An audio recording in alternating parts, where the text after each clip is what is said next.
Volume 1, Chapter 1, The Taming of the Horse and the Masters of Metallurgy. The foundational system of all steppe statecraft did not begin with an army, an emperor, or a fortress. It began with a biological alliance. Mainstream history frequently treats the domestication of the horse as a passive, inevitable event, a primitive hunter simply jumping onto the back of a wild animal. This narrative fundamentally miscalculates the immense zoological, technological, and engineering hurdles required to transform a flight-driven wild prey animal into a compliant instrument of transcontinental power. The open plains of Eurasia were not a vacant wilderness, but a highly specialized laboratory where successive cultures systematically engineered the biological and physical hardware that would eventually dictate the flow of global history. The biological foundation, the Botai system, circa 3700 to 3100 BC. Long before horses were weaponized to shatter the borders of sedentary empires, they were domesticated to solve a fundamental survival crisis: the brutal winters of northern Kazakhstan. Located in the harsh, windswept plains of the Ishim River Basin, the Botai culture was the first to successfully breach the barrier of horse domestication. Prior to the Botai, human survival on the northern steppe was precarious, reliant on the seasonal migration of wild game. The Botai realized that the wild horse, Equus ferus, possessed a unique evolutionary advantage over traditional livestock like cattle or sheep. Horses can survive brutal steppe blizzards by using their hooves to break through thick ice and crater the snow to feed on hidden winter grass. The material evidence of domestication. Excavations at major Botai settlements have dismantled the myth that these early populations were nomadic foragers. Instead, archaeologists uncovered permanent, highly structured villages composed of dozens of semi-subterranean pit houses. The forensic proof of their sophisticated animal husbandry includes the corral matrices, high concentrations of nitrogen, phosphorus, and horse-specific parasites uncovered within fenced enclosures between houses, proving the existence of permanent, managed horse corrals. Dental pathologies, microscopic wear and osteological deformation on the lower premolars of Botai horse skulls. This wear is the direct physical signature of organic bits, harnesses made of braided leather thongs or hemp rope, proving these animals were actively restrained, guided, and ridden. Pottery residuology, molecular analysis of Botai ceramic vessels using lipid residue chromatography. The shards revealed high concentrations of fatty acids derived specifically from mare's milk. The Botai did not view the horse as a tool for conquest, but as a biological system. By milking mares and fermenting the liquid into a nutrient-rich alcoholic beverage known today as kumis, the Botai invented a sustainable, storable dairy pastoralist system. They turned the horse into a living bridge that allowed humans to permanently colonize the inhospitable depths of the Eurasian plains. The industrial transformation, the Sintashta complex, circa 2100 to 1800 BC. While the Botai engineered the biological software of domestication, it was the Sintashta culture, situated in the northern Ural-Tobol steppe, that executed the ultimate technological breakthrough. Around 2100 BC, the Sintashta transformed the horse from a localized source of dairy and transport into the ancient world's premier mobile military machine. The Sintashta did not operate as scattered pastoral clans. Archaeology reveals they were a highly organized, deeply stratified society, living in fortified, circular settlements encircled by massive earthen ramparts and deep defensive ditches. Crucially, every single domestic dwelling excavated within these fortresses contained a sophisticated, high-heat copper and bronze smelting furnace connected to a central water well used for rapid metallurgical quenching. The Sintashta were an entire society organized as an industrial-military-industrial complex. Engineering the chariot complex. The crowning achievement of Sintashta engineering was the invention of the spoked-wheeled chariot. Prior to this era, wheeled transport was limited to slow, lumbering wooden carts with solid, heavy discs drawn by oxen. The Sintashta re-engineered this framework from the ground up. Kinetic lightness. Utilizing advanced steam-bending carpentry, Sintashta artisans bent seasoned timber into light, flexible outer rims held under high tension by a network of precise wooden spokes. This dramatically reduced the weight of the vehicle while absorbing the violent impacts of high-speed steppe travel. The control interface. To coordinate a pair of galloping horses at maximum speed, the Sintashta invented the first rigid, heavy-duty bone and horn cheek pieces, psalia. These devices acted as mechanical levers against the horse's jaw, allowing a single driver to execute precise, high-speed tactical maneuvers on the battlefield. The Sintashta buried their elite warriors inside elaborate timber-lined shafts, kurgans, interring them alongside their weapons, their bronze smelting gear, and the glittery skeletons of their chariot teams, placed precisely within the wheel ruts dug into the gray floors. To truly understand the sophistication of the Sintashta, they must be evaluated not against other nomadic groups, but against the prominent powers of the ancient world during the Middle Bronze Age, circa 2100 to 1800 BC. During this era, the prominent sedentary superpowers were the Ur-III dynasty, Old Babylonian Empire in Mesopotamia, the Middle Kingdom of Egypt, and the late Harappan Indus Valley civilization. When placed side by side with these urban empires, the Sintashta did not lag behind. In fact, in the fields of high-temperature pyrotechnics, structural metallurgy, and mechanical transit engineering, the Sintashta were years ahead of their urban contemporaries. Pyrotechnics and furnace engineering. Sedentary civilizations at the time treated metallurgy as a highly specialized, localized trade practiced by specific urban guilds. Smelting occurred in relatively simple, open-air clay crucibles or small draft furnaces that relied on manual bellows to reach copper's melting point of 1,085 degrees Celsius. The Sintashta treated metallurgy as an all-encompassing urban organizing principle. Every single home in a fortified Sintashta settlement was designed as an integrated industrial workstation. The interconnected air system. Sintashta engineers developed a sophisticated furnace design that was physically integrated into the home's water well. The furnace structure utilized the cold air drafts naturally pulled down by the water well shaft to create a primitive but highly effective Venturi effect, forced air draft induction. The thermal advantage. This continuous air supply allowed Sintashta metalsmiths to reliably achieve and sustain temperatures exceeding 1,200 degrees Celsius without relying solely on backbreaking continuous manual bellows operation. This made the mass extraction of metal from complex copper arsenic and copper tin ores incredibly efficient. 2. Metallurgical alloying and mass output. While Mesopotamia and Egypt were wealthy, they lacked domestic ore deposits.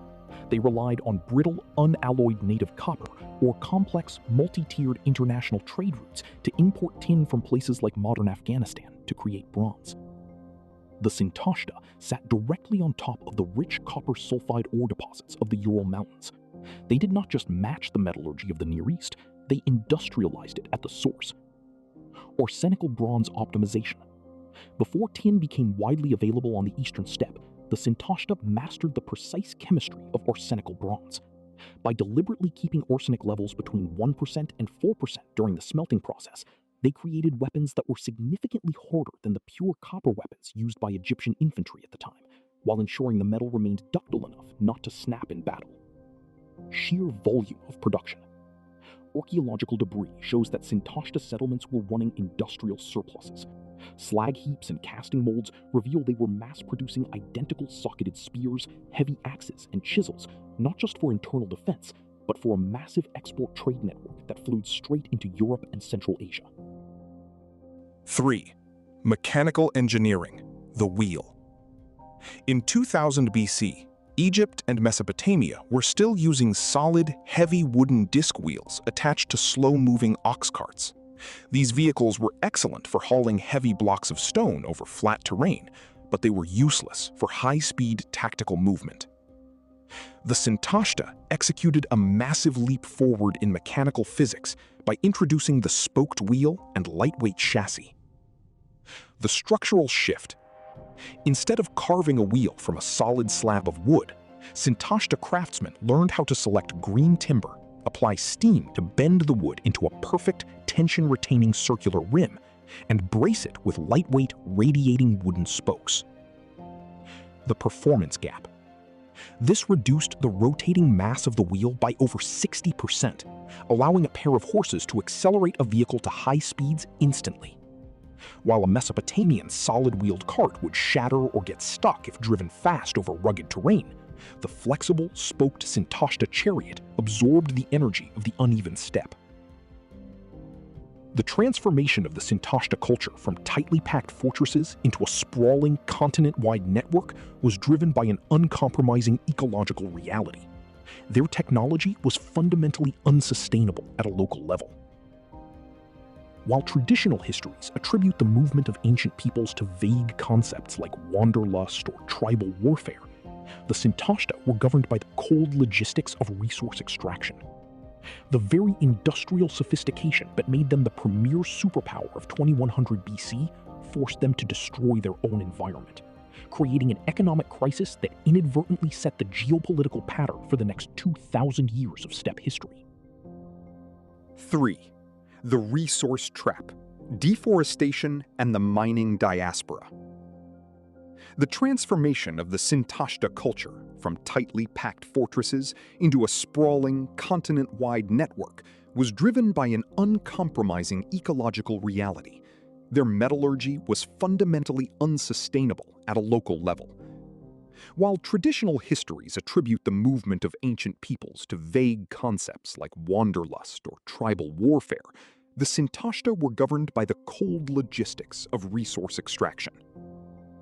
The charcoal math and environmental bankruptcy. To maintain a monopoly on arsenical bronze, every single household in a Sintashta fortress operated a high-heat furnace. Smelting copper and alloying it with arsenic requires sustaining temperatures above 1100 degrees Celsius for hours. Achieving these temperatures required a staggering amount of fuel, not raw wood, which burns too cool and produces too much moisture, but charcoal. The metallurgical fuel pipeline required a massive ratio of raw materials. To produce approximately 200 kilograms of charcoal, workers had to process at least 1 ton of raw wood in specialized pit kilns. That resulting charcoal produced only enough concentrated high-heat energy to smelt a fraction of raw copper ore. The physics of this industrial loop meant that for every socketed spearhead, axe, or chariot fitting produced, acres of the surrounding Ural River Valley forests had to be clear-cut to feed the charcoal pits. Within 2 to 3 centuries of continuous mass production, the Sintashta experienced severe localized environmental bankruptcy. The timber void. The dense forests immediately surrounding circular fortresses like Archaim and Sintashta were completely logged out. As the timberline receded miles away from the settlements, the energetic cost of hauling thousands of tons of wood back to the fortresses became economically crippling. The erosion crisis. Clear-cutting river valleys destabilized the local topsoil. Without tree roots to anchor the earth, spring snowmelts washed massive amounts of silt into the waterways, degrading the local pastures required to feed the large cattle herds that sustained the workforce. The Sintashta did not collapse from this ecological crisis. They adapted by dismantling their centralized fortress system. They realized that instead of hauling timber miles to the furnace, it was far more efficient to dissolve the fortresses, break into smaller mobile units, and move the labor force directly to the shifting resource frontiers. The search for ore and the metallurgy diaspora. As the Sintashta expanded outward to escape their self-inflicted timber famine, they collided with a second industrial bottleneck: ore exhaustion. The surface-level, easily accessible malachite and azurite, copper-bearing ores in the immediate Ural valleys were finite. To maintain their production quotas, Sintashta mining expeditions had to venture further afield, mapping out the complex geology of the Eurasian continent. This relentless search for new copper, arsenic, and tin deposits triggered a massive metallurgical diaspora across Eurasia. The tin rush. Copper alone only produces soft tools. To create true premium bronze, the steppe crafters desperately needed tin. This scarcity drove prospectors thousands of miles southeast into the Altai Mountains and the Tian Shan ranges, modern Xinjiang and Kyrgyzstan, mapping out the richest tin veins on Earth. The knowledge transfer. As these industrial clans migrated in search of pristine forests and untapped veins, they carried their proprietary manufacturing techniques with them. They could not keep the spoked wheel chariot or advanced bronze casting a secret. To secure mining rights and trade agreements with local populations along the way, they had to share the technology. 4. The Continental Standardization, the Andronovo Horizon, circa 1800 to 1400 BC. The technological breakthroughs pioneered within the fortified foundries of the Sintashta did not remain localized. Over the subsequent centuries, this resource-driven expansion moved exponentially eastward and southward, crystallizing into the Andronovo cultural horizon. The Andronovo was not a single political empire, but a massive, transcontinental continuum of shared material culture, social hierarchy, and technological standards. They carried the Sintashta systems, the spoked chariot, advanced bronze casting templates, and elite horse breeding techniques across the entire length of the Central Asian steppe corridor. The industrial loop established a permanent cycle. Mass production led to localized resource exhaustion, which triggered outward migration, resulting in the transfer of knowledge to new frontiers, where sedentary empires eventually collided with these newly introduced advancements.